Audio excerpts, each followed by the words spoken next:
good morning to everybody. What a beautiful Lord's Day. Thank you for being here. Have a good group of our own crowd. Good to have Annette back. We're glad you're feeling better. And Jaden with Mason this morning. Good to have you also. So tickled to have everybody. If you will, please open to 2 Chronicles 11.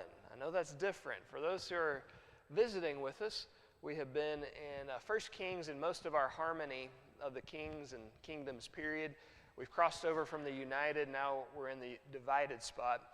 And I'm going to go to the parallel of this for most of today's class, though not all of it, and then we'll go back to 1 Kings, the 14th chapter here in just a little bit. So we're in 2 Chronicles 11 to start our Bible class.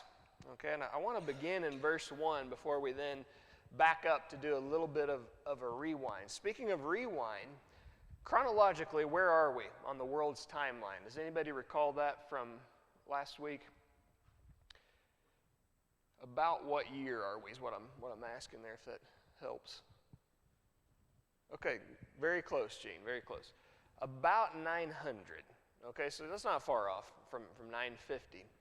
King Solomon is the last of the kings in the United Kingdom, and he reigns from 970 to 930. Sometimes you'll see 971 to 931. 40 years we know, whether it's a year or whatever, but about 970 to 930. Well, then, in the southern kingdom, who takes over? Southern kingdom, as the kingdom splits here. Rehoboam takes over, and he reigns for how many years? 22 years. So we have 930, ready for just a wee bit of math, 930 minus 22 puts us where? Because we've concluded Jeroboam's reign. He's passed away. He rests with his fathers. So we're at roughly 908 BC. So we're not exactly 900, Gene, but we're getting close to 900, between 950 and 900 BC. All right, so here's what we're going to have to do for today's class. I'm sorry to do this to you, but we're going to have to rewind just a little bit. We're going to go back to that 930 BC time frame, because as we've been discussing conditions in the northern sector of the kingdom, we haven't been talking about the south in Rehoboam's reign. So we've gone through the 22 years of Jeroboam's reign in the north. Now we need to rewind to that same spot where we were and talk about how things have gone about the last 22 years in the southern portion of God's kingdom. So let's pick up in verse 1 of 2 Chronicles. This is the parallel to where we've been. Now when Rehoboam, that's the king of the southern kingdom, came to the capital city of Israel, and now in the divided kingdom, the capital city of Judah. Now when Rehoboam came to Jerusalem, he assembled from the house of Judah and Benjamin 180,000 chosen men who were warriors to fight against Israel, that he might restore the kingdom to Rehoboam. Okay, I want to pause in this, and I haven't done a lot of this. I've put this off. I want to go back to this concept of the north and the south and the battles that are taking place here that could potentially occur. And I want to parallel this with the American Civil War, because I think it's absolutely fascinating. I've just briefly alluded to it, but not a whole lot. Okay, so when we rewind in our own nation's history back to the year, say about 1860, and there's a big election, of course, is taking place, and then there are all these tensions that continue to rise. And we're not going to get into the whole states' rights versus slavery. Both had something to do for sure as far as the main cause, whatever it is, whatever your viewpoints on that are. We're going to set that to the side and just ask this simple question. The southern states, what did they want? And I'm not talking about states' rights, slavery, anything else like that, but just generally speaking, what did they want, say in the year 1860 and especially by 1861? That's it. They just wanted their independence. That's what the southern states desired. And by the way, which is really fascinating, you go back to the Declaration of Independence, and this is what was asserted by our country's founders, that the governed have the right to decide who governs them. And they recognize that as a divine right from God. And whether you feel that way or not, whatever. That's the way the founders of our country looked at things. That's the founding legal document, the Declaration of Independence, that we've made the decision not to be governed by those who have governed us, and namely the King of England. And then there's a whole list of grievances that are listed as to why they felt that way. Go right ahead, Joe. You're good. You're good. If you really get down, really down deep into the southern states' issues, is that they felt like those who were governing them no longer had a grasp on their moral compass, their day-to-day life, basically that they were completely disconnected from the everyday man. Right. By the way, here we are, 2024. Right. How do most of us feel about our government? Right, regardless of party, right? Yeah, absolutely. Thank you, Joe, for that. You're right. That's the way the southern states felt. We feel like we're not being represented anymore. And so we, and based on the principles that were established in the Declaration of Independence, desire to go through the same thing that we did in our founding days. Okay, now again, whether you agree with that or not, that's just the way the southern states recognize things. There was no desire to fight a war. It was just, we want to be recognized as a sovereign entity, good, bad, or indifferent. Okay, now the northern states, or if you prefer, the Union, what was the response to that? Did they recognize, okay, well then you are now your own entity, and we're our own entity up here? No. And we know what happened Friday, April 12th, on the morning of 1861 at Fort Sumter. And okay, we're not getting into all the details of it, but that was recognized as a Union fort. South Carolina had given that over to the Union. But the view of the state of South Carolina is that now that we've recognized ourselves as a sovereign entity, this is a part of our state, and the Union said, no, this is still ours, and the first shots were fired, and the rest is history. The North didn't recognize it. Now, who's responsible for starting? Again, that's a whole discussion of itself, whether it's North, South, both, or whatever. But the point is this, that the southern states wanted to be recognized as a sovereign entity. There was no initial desire to fight the nasty conflict that occurred in the U.S. Civil War. Okay, so let's compare that to what's going on in God's nation of Israel. You have discontent. And by the way, why are some people, I should say many people in Israel upset? They feel like they're not being listened to. Now, we have concrete evidence in Scripture. They're not being listened to anymore. They're being ignored, and it's a dictator who's just running his will right over them. And so you have this large group that comes together and files their redress of grievances, if you will, with the government. They don't want to fight a war. What do they want? They desire to be recognized. Well, first of all, they want to stay together and be listened to. When that doesn't happen, they say, we just want to be recognized as a sovereign entity. It's basically exactly the same thing that happens in the American Civil War and the conditions, and there are some small particulars that are slightly different, but the principles are the same that lead up to this conflict. It never had to come to this. The only difference is, who are the rebel states? Or where's the rebel territory in Israel? It's not the South, right? In America, it's the South. For there, it's the North. And the South says, no, we're not going to recognize your independence. You're in rebellion against your government. Okay, so that's the background to this in verse 1 in 2 Chronicles 11. Now, when Rehoboam, he's the leader of the Union, if you will, came to Jerusalem, that's Washington, D.C., he assembled from the house of Judah and Benjamin 180,000 chosen men who are warriors to fight against Israel, that he might restore the kingdom to Rehoboam. Now, regardless of what your feelings are, and President Lincoln is a highly regarded president overall today, but regardless of that, what was he trying to do in not surrendering Fort Sumter? And what was he trying to do through the Civil War that was fought? The very thing that ended up happening was keeping the country together. Of course, it wasn't together, but bringing it back together. He had good intentions. I have no doubt about that. Yes, sir? Just as a As a side note of interest regarding the Churches of Christ, on College Street in Springfield, there was a Church of Christ back before the war between the states. And the elders had coaxed the congregation to remain neutral. And because of this coaxing, the elders of that church were arrested and imprisoned by General Lyon.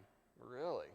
Yeah, so That's fascinating. so the Church of Christ then was, because of its neutrality, was thought to be insurrectionists. I didn't realize that. Yeah, thank you for sharing that.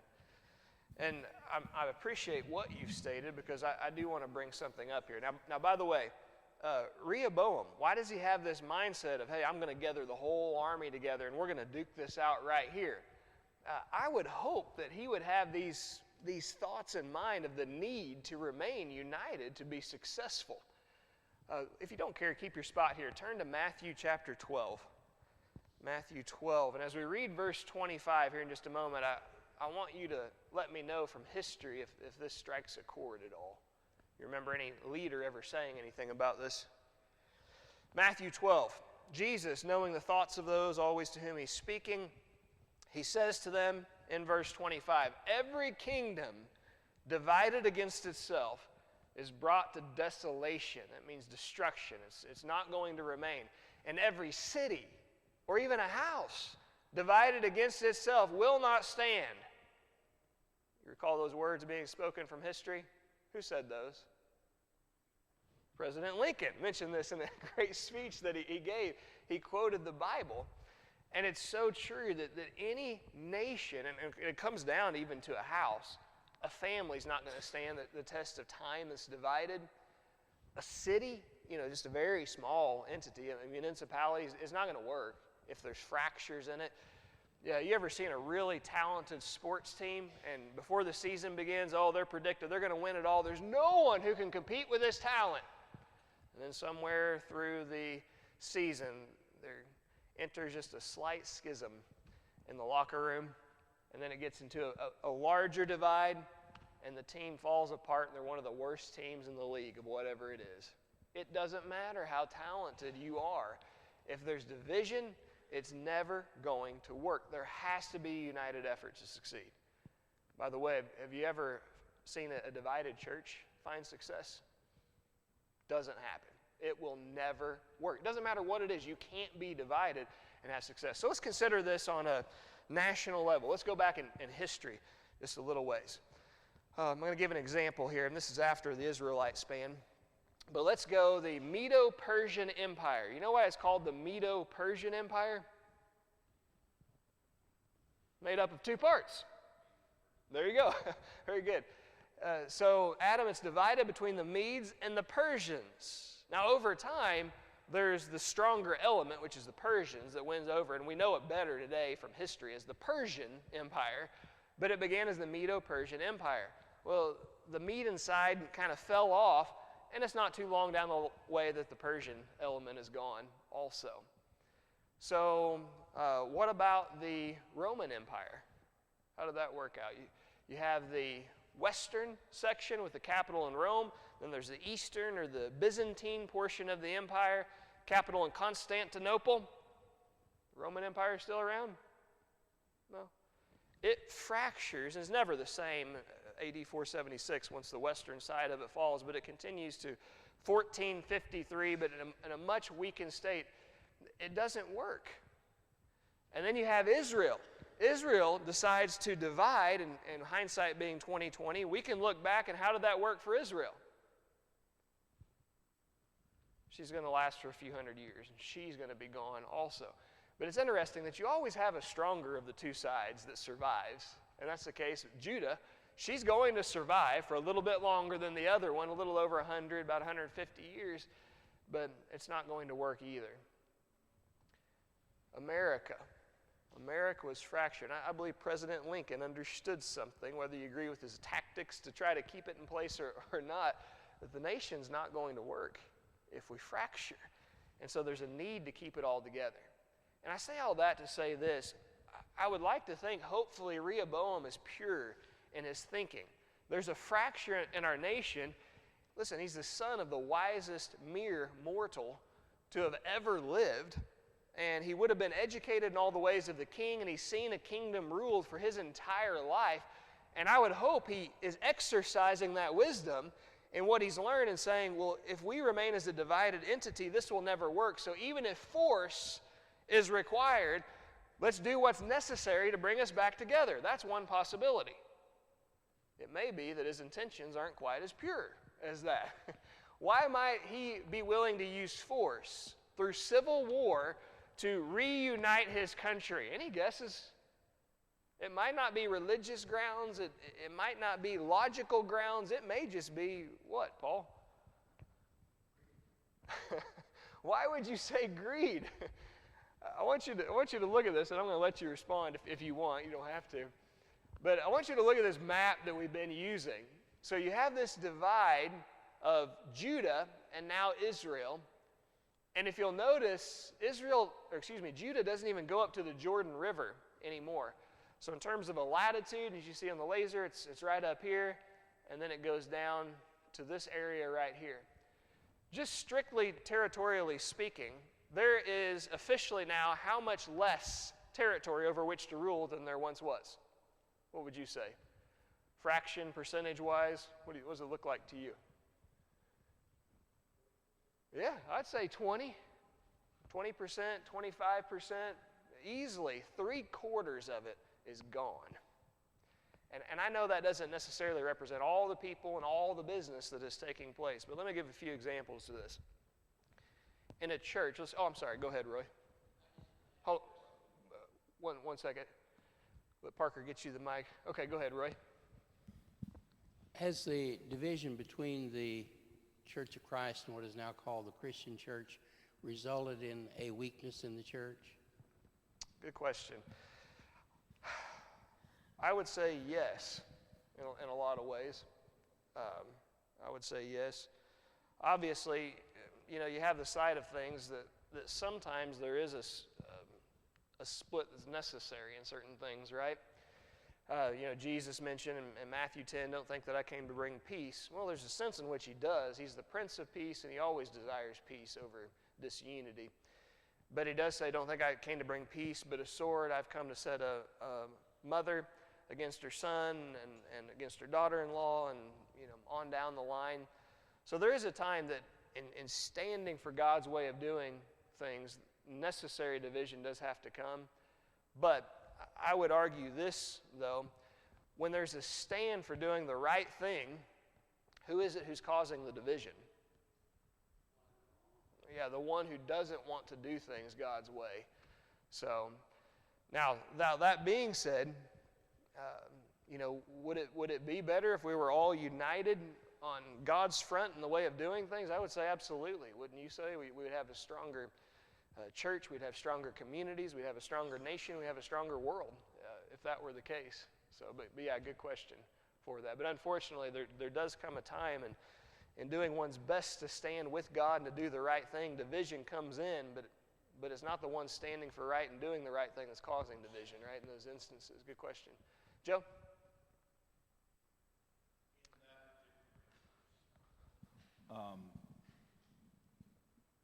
The split happened because obviously one group decided to change how they wanted to worship There are a couple God, different right? ones, Yeah. right? So whenever you and I hate to use a term, but I am, put the blame on the reason for the split, it was the ones who left what was being done previously in accordance to God's word. So even though, yes, certain people took a stand for what was right, and generally it's easy to look at that as though they were the ones being hard to get along with, there was someone or a group of people who moved away. Yeah. And I appreciate that because, it's often pointed out where there's one major disagreement. There were at least a couple of disagreements there that were of significance. One was of structure and how things operate as well. But yeah, you're exactly right. Okay, so going on with this and what's taking place immediately here, and we can continue to draw some lessons from it for us today. So I want you to think about this for just a moment. I started here. let's say as a minister, okay, I'm selfishly looking at this, but as a minister, you have the wonderful opportunity to serve in a congregation and in a role of a preacher, and you step in, and day one of the job, 3/4 of the congregation just gets up and leaves. I mean, that changes things, doesn't it? That's not at all the way you thought things were going to go.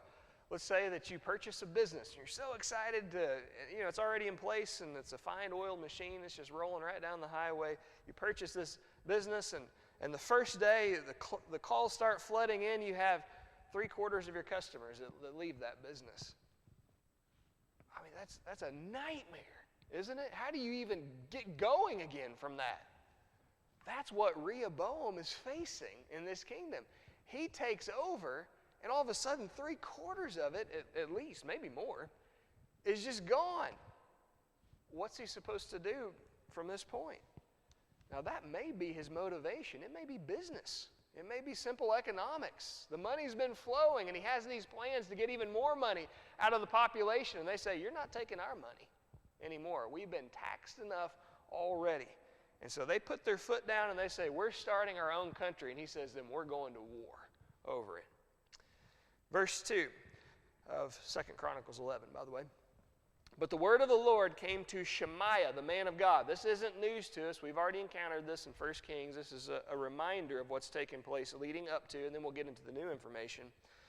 Came to Shemaiah, he's a prophet of Judah, the man of God, saying, speak to Rehoboam, the son of Solomon, king of Judah, and to all Israel in Judah and Benjamin, saying, thus says the Lord, you shall not go up or fight against your brethren. Let every man return to his house, for this thing is from me. Therefore, thankfully, they both obeyed the words of the Lord and turned back, in the case of Rehoboam, from attacking Jeroboam. I want you to think about this with me just rationally for a moment. We know the Bible's teaching that every kingdom, every nation divided against itself will not stand. And Rehoboam, whether it's for that reason or his own personal interest, says, well, we're going to go to war over this. We're going to keep our country united. And then God tells both sides, and here it's mentioned Rehoboam, but we know Jeroboam also. He tells both sides, now diffuse the situation. You will not fight against each other. It is from me what's going on. Now, what is that telling you about God's plans for the future of Israel? He has plans for them, and what are they? For it not to stand. Do you realize that's what he's telling them? We know every kingdom divided against itself will not stand. Okay, well, let's stay united. No, my will for you is to divide. My will for you, he's saying, is for this nation not to stand. It was his plan all along. Now, here's something that we know from the wisdom literature, and we won't turn to, you're welcome to, I'm not going to, I'll just mention these passages. But Proverbs 14:34, righteousness exalts a nation, but sin is a reproach to any people.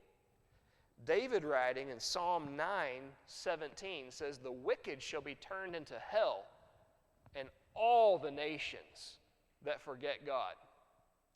So here's what we know. A divided kingdom will not last. The people of Israel tried to reunite the kingdom through civil war, and God says, no, don't do it. It's my will for you to be divided or for you to be destroyed. What does that tell you about the future choices of Israel? Sin is a disaster to any people.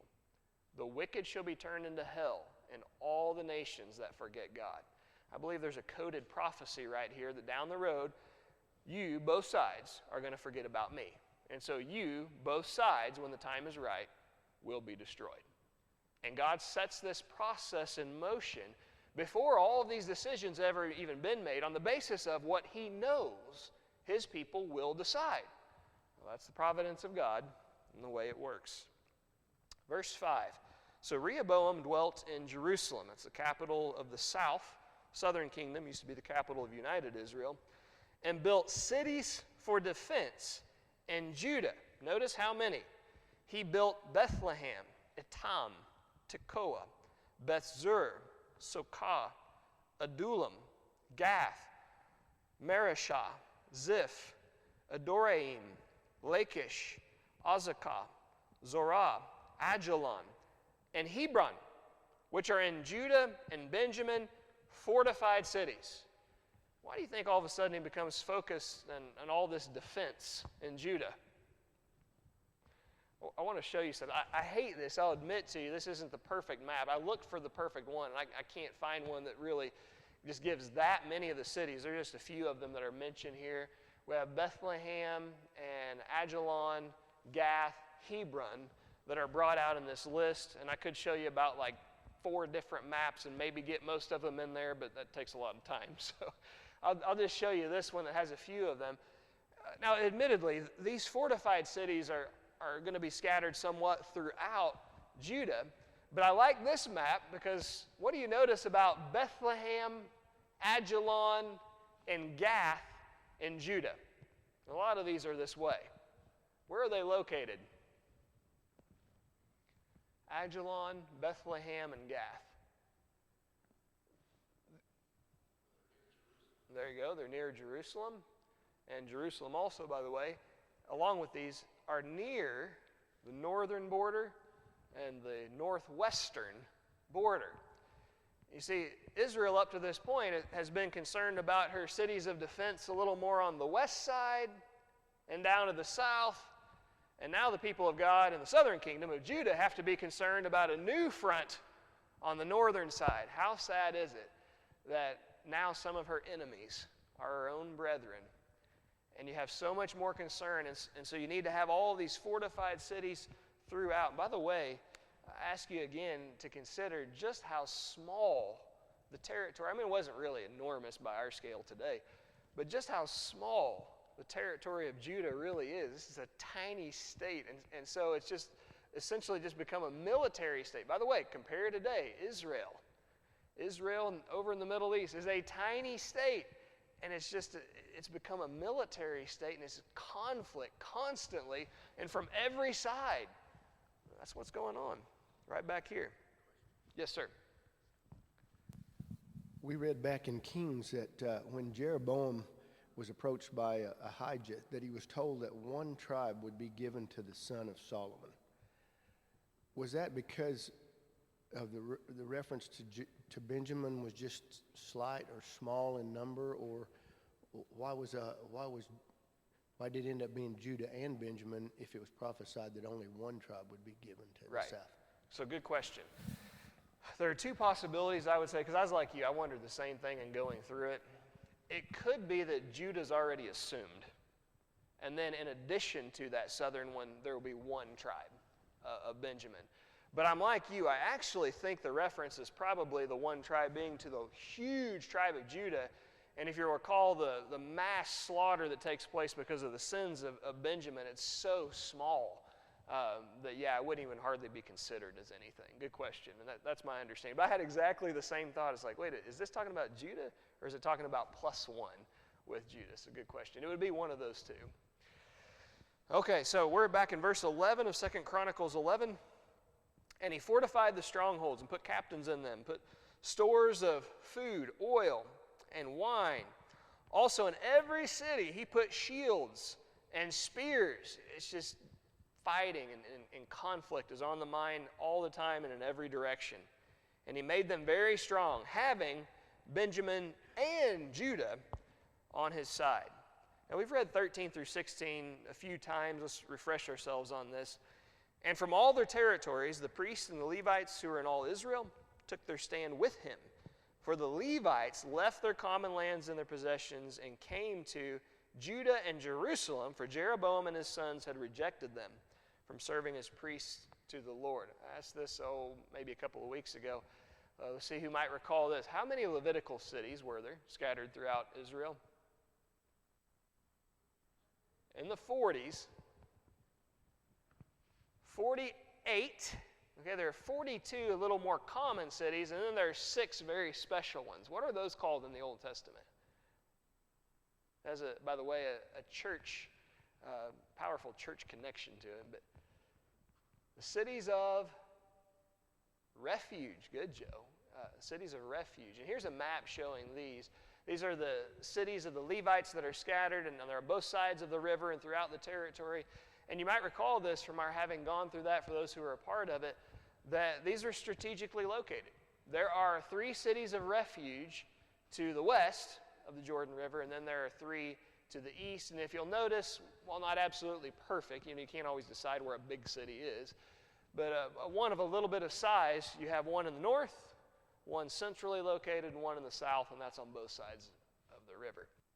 So if you consider, this is a huge influx of population and all these Levites coming in and all these priests. And the reason they've done so is because essentially they've been kicked out of their jobs. They can't even serve the Lord in the temple adoration of God any longer.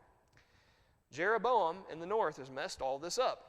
Verse 15, then he, that is Jeroboam, considering here, appointed for himself, it's not God's decision, this is his, priests for the high places, this is interesting, for the demons and the calf idols which he had made.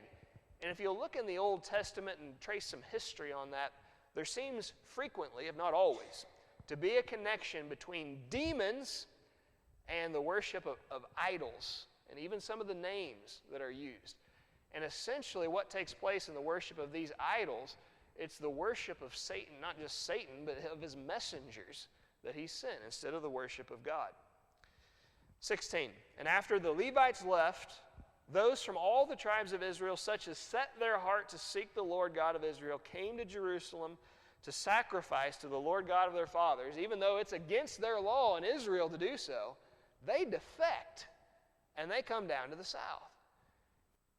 Judah, even though she's small in territory, is built up from this influx of Levites, priests, and we would say all these choosing to be faithful to God and his worship and his service.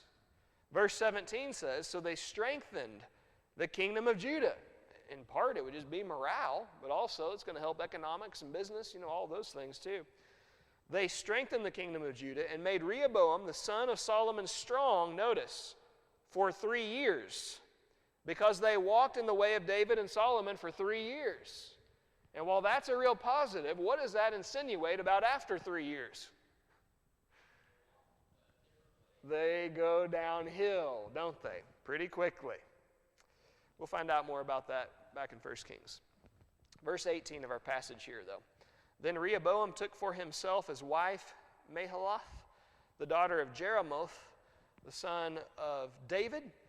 And if I'm understanding this correctly, I did a little, wait a minute here. And Rehoboam is what relation to David? You have David, Solomon. Okay, that's going to be his grandson. And so you have David, Jeremoth, the granddaughter, right? Very good. So this would be of the same generation. And of Abihail, or perhaps better just Abihail, the daughter of Eliah, the son of Jesse. And this would be in the generation above, unless the New King James translators are right in supplying the words and of, meaning a descendant that would come through here, or it could be actually from that generation above him. And she bore him children, Jeush, Shamariah, and Zaham. After her he took Maacah, the daughter of Absalom. Okay, so the granddaughter of Absalom. So let's go through this. You have David, Absalom, generation, granddaughter, daughter from that, which would make the granddaughter of Absalom. And this would be the great-granddaughter of David. And so this one is in the generation below Rehoboam. Keep that in mind. This would mean this would probably be the youngest of all of his wives. By the way, what do we recall about Absalom? We called him the what kind of devil? The handsome devil. This is there's no one as handsome. Remember the Bible talks about him and his flowing locks and all that kind of stuff? Okay, so this one has the genetics of her grandpa, Absalom, and she bore him Abijah, Attai, Zizah, and Shelomith.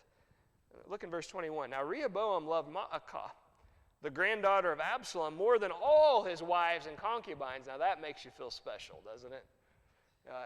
We're going to find out how many wives, but you are my favorite of all of them I have. Okay, thank you. Love you too. So, why do you think he loves Maacah more than all the others? I could see two real possibilities here. She's what? Okay, maybe not the first, but okay, it could just be that she's the best looking of all of them. That's a real possibility, is one thing. What else? What do we point out that's different from her compared to the others? She's younger, probably so. She's in the generation below. And it doesn't always have to be the case, but like 99 times out of 100, that would be the case. So she's probably the youngest and the prettiest of all of them. Well, that makes sense. Right, which is very, very common, isn't it? Like Jacob and Rachel, absolutely. And then we're told this, for he took 18 wives and 60 concubines, or secondary wives. How many wives in total? 78, as I heard? Yeah, okay, good. So 18 and 60, almost 100 wives. Any of you ever watched the show Sister Wives?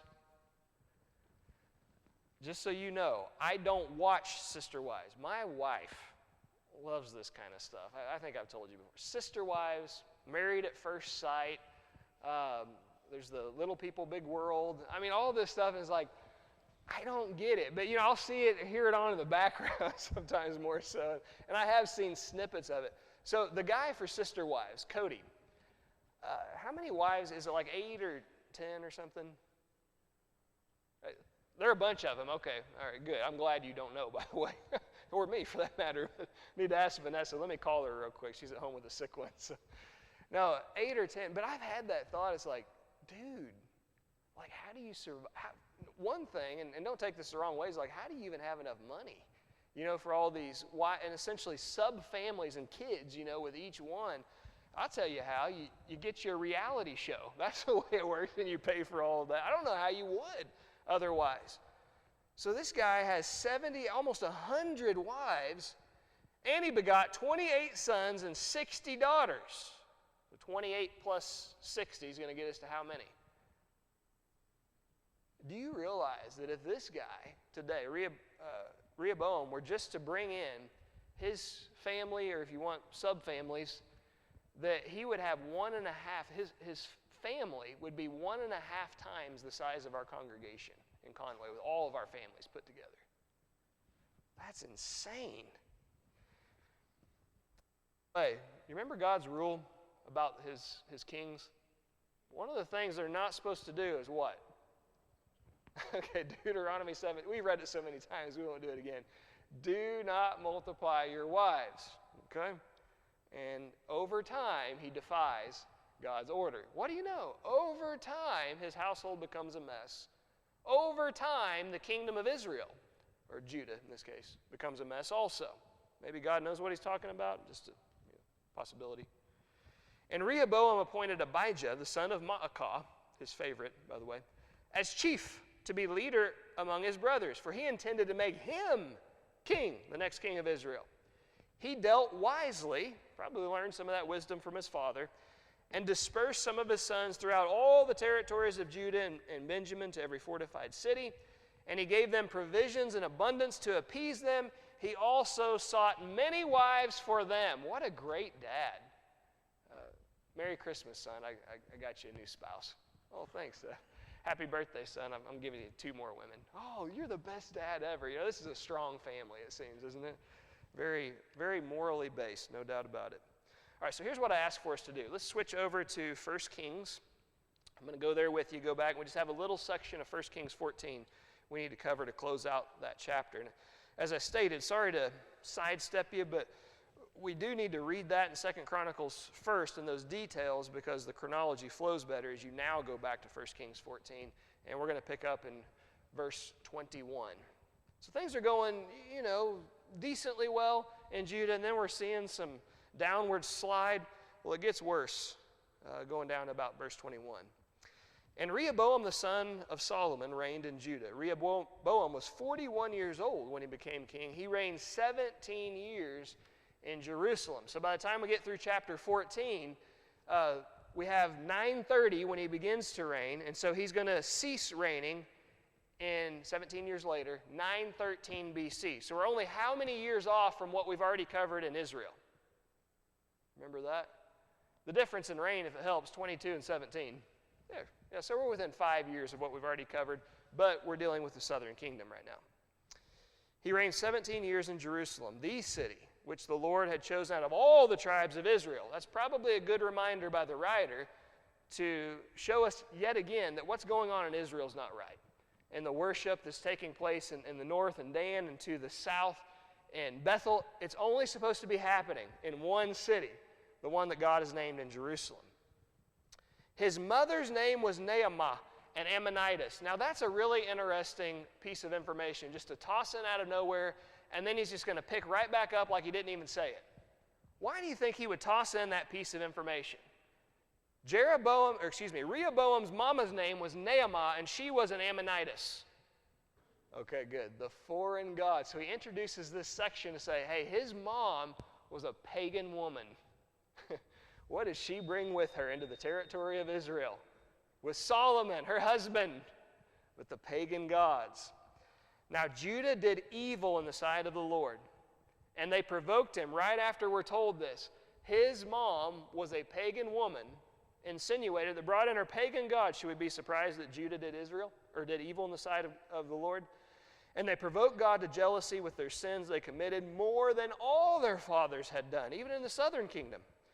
For they also, just like in the north, built for themselves high places, sacred pillars, or maybe like obelisks, and wooden images on every high hill and under every green tree.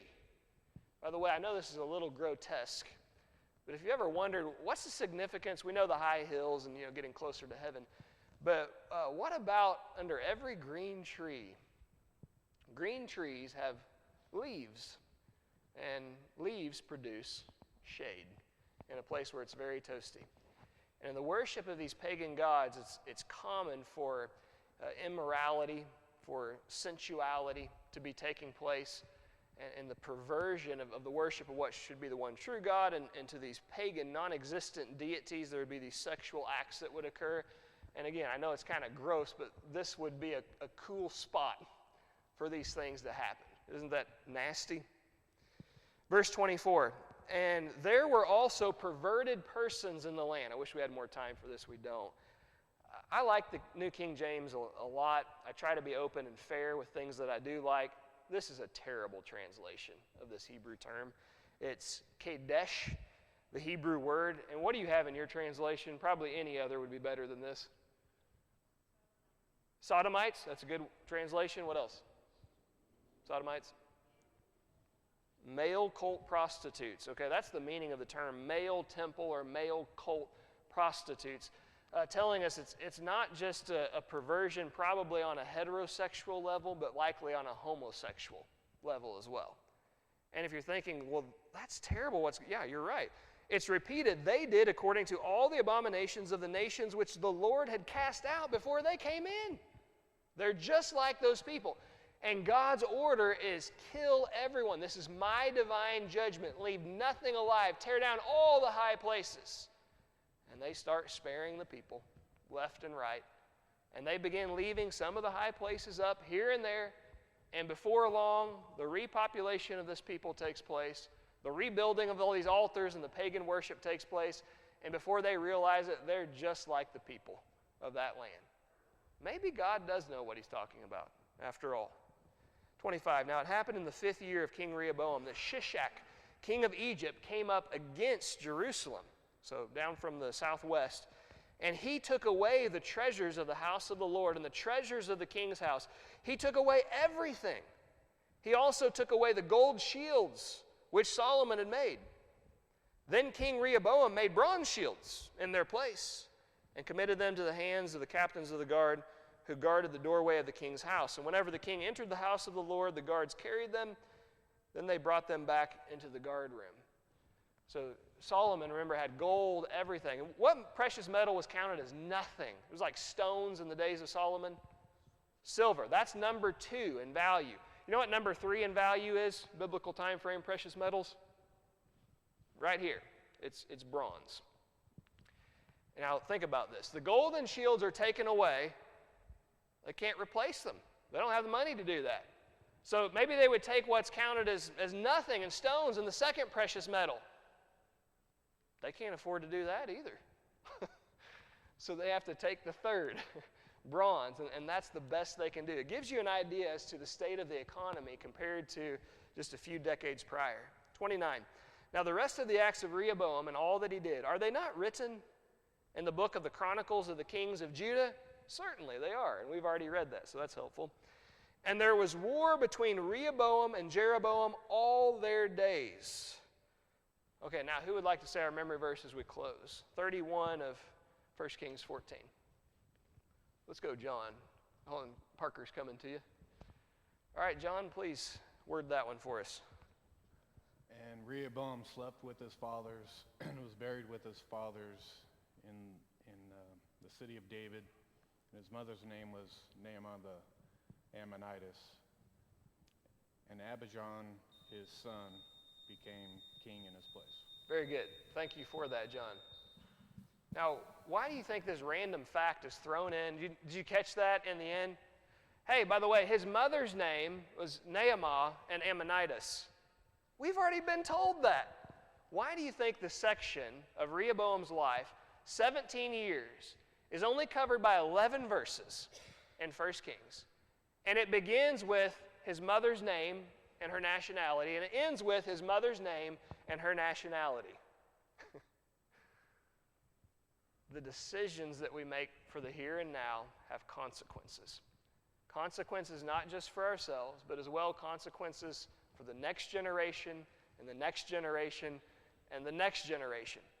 And I think this is a repetition of the concept of what God told his people when they came into Israel, and why he has the rules in place for these arrangements, these strong partnerships, the strongest of all, called marriage. He says, do not intermarry with them. And he warns, why? What will happen if you do? They will turn your hearts away from me, and they will turn away the hearts of your children. Solomon begins this practice. And now David starts with the multiplying of wives, but he begins this practice, Solomon, of specifically marrying the people whom God forbade. And guess what happens to his heart? It took years for it to happen, but just like God promised, his heart got turned away. And then he has kids, and his reign starts out really well for about 3 years, and then he starts doing the same things that Dad did. And guess what happens? And we're told the influence, though, who introduced this to him was his mama. Who brought mama into the territory? It wasn't Rehoboam, but it was his dad, Solomon. Listen, the strong partnerships that we develop in this life, they have consequences for us as well as for the generations that come after us. They had strong consequences, the decisions Solomon made for his son Rehoboam, and we're going to find next week they have strong consequences even for the generation after Rehoboam. So, in anticipation of that, please read 1 Kings 15. 1 Kings 15. And then we're going to commit to memory verse 11 of 1 Kings 15. Verse 11. Okay, any closing comments for our study this morning? Thank you.